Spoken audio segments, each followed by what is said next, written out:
Richard Neese here with Weicker Realtors of Space Place. You're watching the Real Estate Rundown. There we go. Now we're going. Easy. I thought I had it off. This is Dominic Gill, my social media expert. Don't even know how to turn off the volume. That's right. We appreciate you guys tuning in. We've got a little bit of a lag, so I can't see who's on here yet, but thank you so much. Tonight we're going to be talking a little bit about investment properties.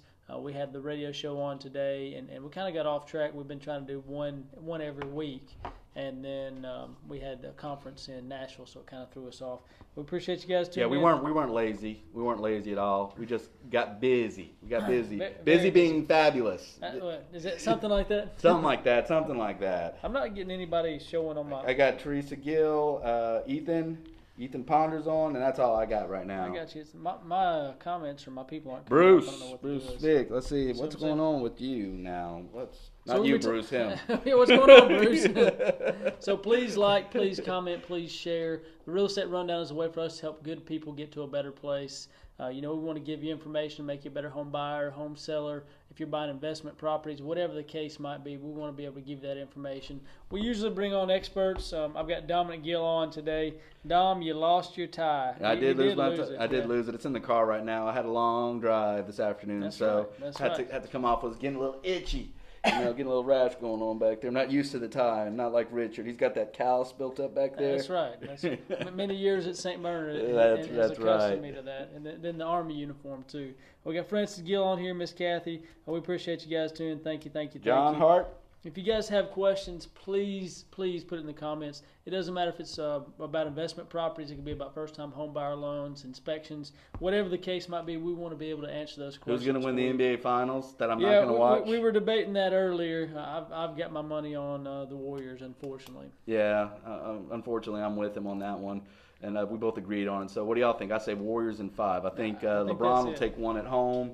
And that's about it. We have an audience member in here, and he thinks. What do you think? Warriors in 7 is what you were thinking, right?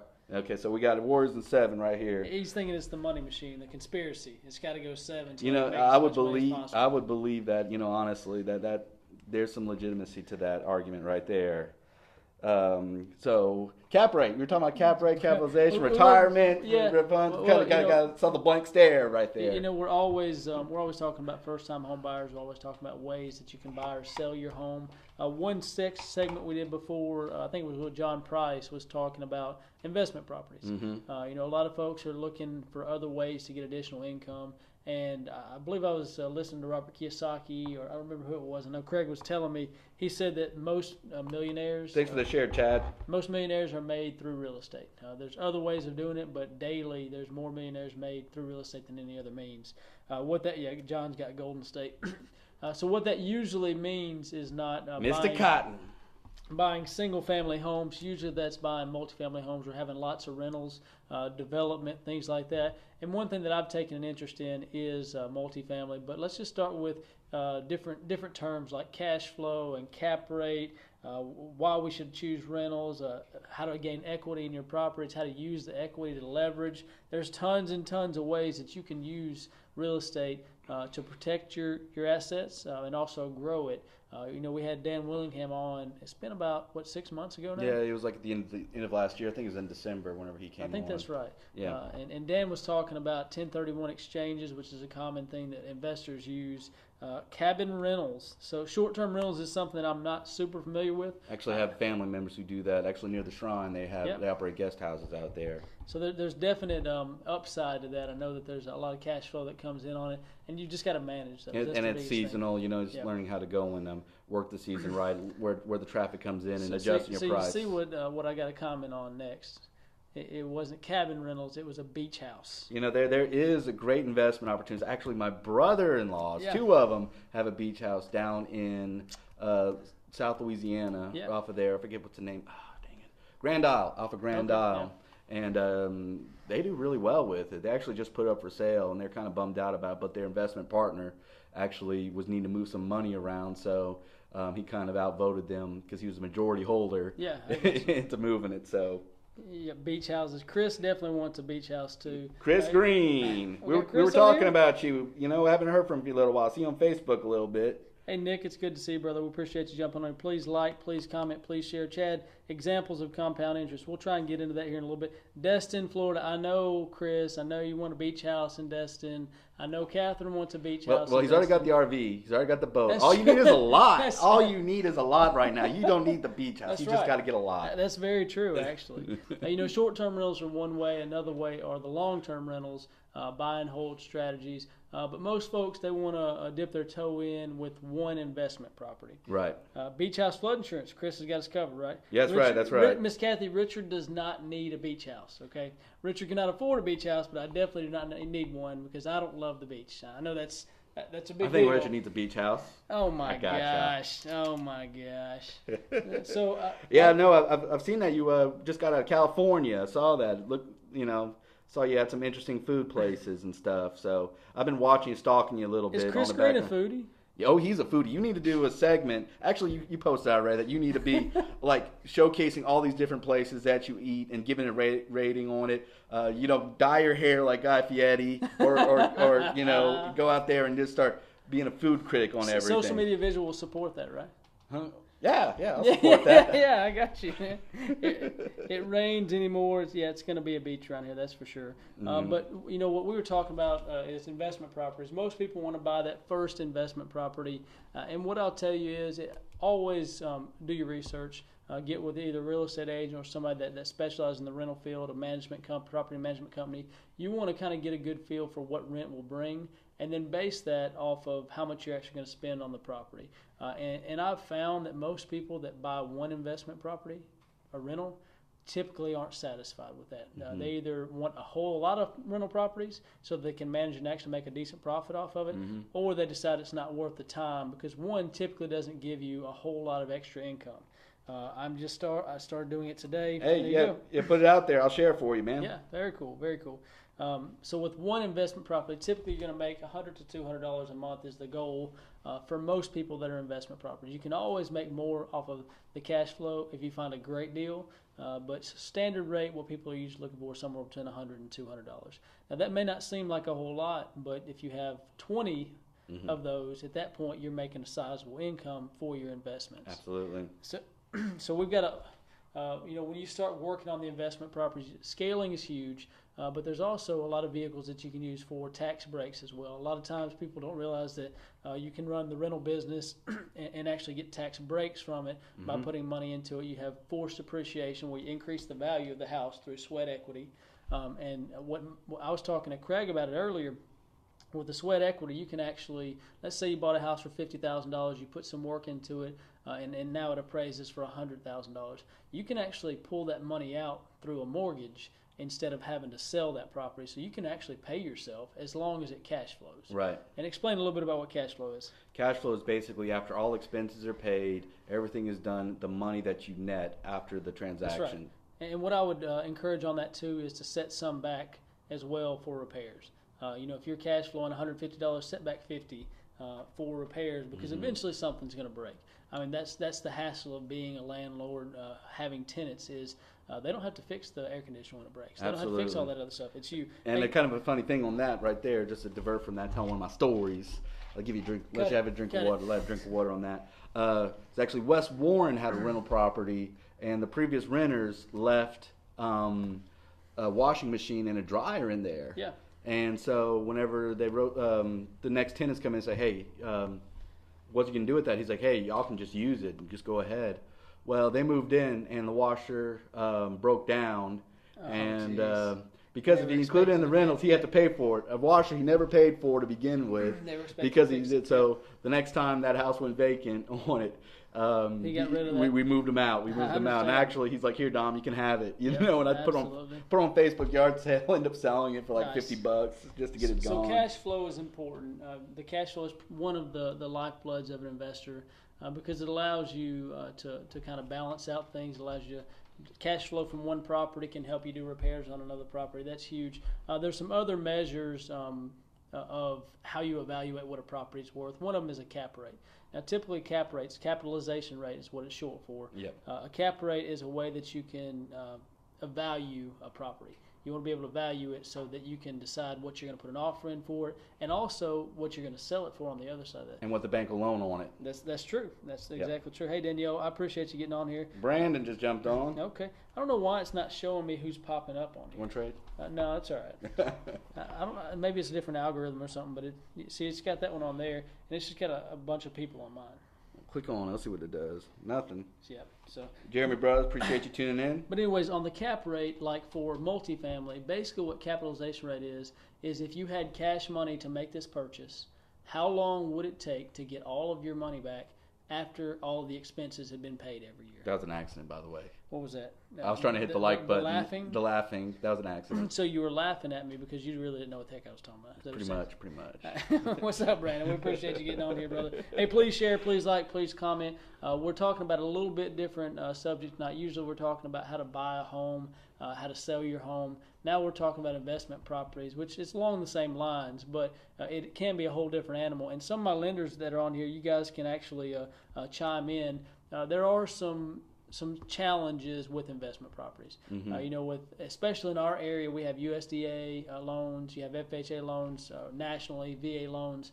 You cannot buy investment properties in most cases with those types of loans. No. FHA is an exception. I believe Brandon could probably tell you that'll go up to 4 units as long as you're living in one of those units. But the criteria does change a little bit. So that's a great opportunity for somebody like Craig over there. He could easily buy an FHA duplex or fourplex and benefit from the cash flow as well as a low down payment. No, I think that's the max you can loan up to is on four units. Because actually a 5th unit, it becomes a commercial property. Right. So that's where the line is drawn on. Now USDA, I could be wrong, but USDA with a 0% down will not do investment properties unless there's some sort of special program in there. I do know that USDA can guarantee loans on the backside of that for multifamily apartments and things, but it's not 100%. Right. And banks have to actually work through that process and get certified with the USDA multifamily program. Did not know this. I was doing some studying, yeah. I did not know this. I was doing some digging on it, and they actually have up to 97% of financing. Yeah, and that's a key disclosure right there, what Brandon wrote right there.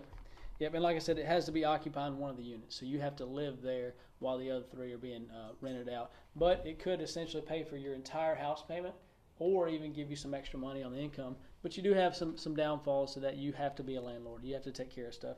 USDA will not do investment properties, right?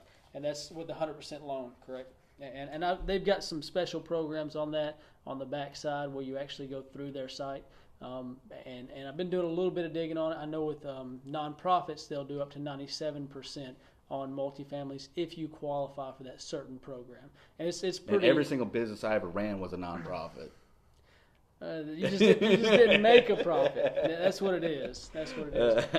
So there's a lot of ways that you can work through the investment side. I know that Brandon's company, Willow Bend, actually they'll do investment properties in certain cases, but the big downfall of those are you have to have a down payment. Right. You have to have a pretty sizable down payment, 15, 20, 25%, depending on the type of loan. And then once you get into the bigger stuff, they actually look at how much money the property is making as opposed to the person themselves. Right. That's a part of it, but that's the biggest thing is how much money it's making. So if you guys have questions... Yeah, just like a fourplex, John. Wait, I missed that one. I'm sorry. Is Brandon laughing at me? Is that what's happening here? I think so.